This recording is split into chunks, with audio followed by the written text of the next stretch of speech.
Hi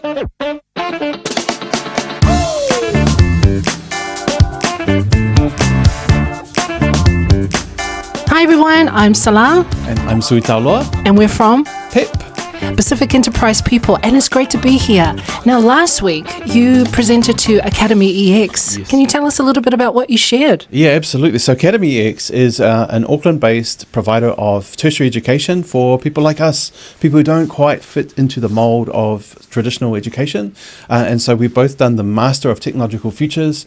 And on Friday, I had the opportunity to share with the current two gens, they call them, of MTF students, as well as MCORE, which is Masters of Change and Organisational Resilience. So Masters of Technological Future, yes. MTF, and Masters of Change and Organisational Resilience, MCORE. Absolutely crucial for this climate that we're in. What we need. Yeah, absolutely. Absolutely. Okay, sorry. So they just asked me to share something about my journey because I finished my Masters in March, yet to have my graduation in September. But enough ahead of the journey to be able to share something back. And what I shared was about storytelling. Well, and storytelling you absolutely love. That's my thing. It's your passion. Yeah. Okay, give it to us. Okay, so basically I had an acronym, PHASES, PHASES. 6 letters. Anyway, P, protagonist. You got to have a main character for your story. Often that is yourself, because that personalizes it, brings it alive, and it helps people to follow it. Heart, emotion. Our stories don't happen in a vacuum. They don't just happen up here. They happen in the world of our emotions. So how did the story make you feel? How did your experience make you feel? Include that. Don't worry about, don't feel like you have to take the emotion out of it. Action. So the picture I used was a cat just about to land in a fishbowl, and that is a moment of action. You want to have that kind of moment in your story where something's about to happen, because it makes your audience ask questions. How did it get to this stage? And what is going to happen next? What's going to happen to the cat, the water, the fish? Is everything going to be okay? So that's the kind of moment you want to identify. Start there, then make your way back to the beginning and the detail, because by then people want to know the detail. Okay, so that's action. S is just our senses, our sight, our hearing, our smell, our taste, our touch. We all have them. We're not just brains in jars. We've actually got senses. Use that in your storytelling. E, examples. So illustrate what you're saying with actual stories and examples of what happened, as I've tried to do with PHA and S.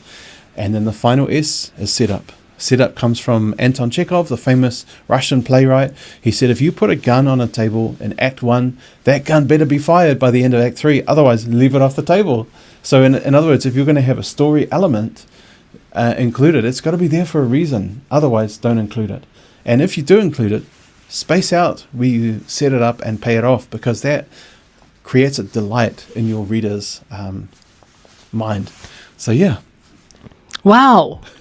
What would you actually recommend to anyone out there who's either running a business, whether it's a not-for-profit organisation or doing a side hustle that needs to tell their story? That needs to tell their story, which we all do, by the way. Stories all around us. Stories what changes the world. If you had to boil phases down into one thing, it's remember people. Remember that you are talking to people. Even if you're selling, something very technical, you are still talking to not just a brain, but a whole person and all their experiences and their emotions and everything like that. Get to know who you're talking to and talk to their heart.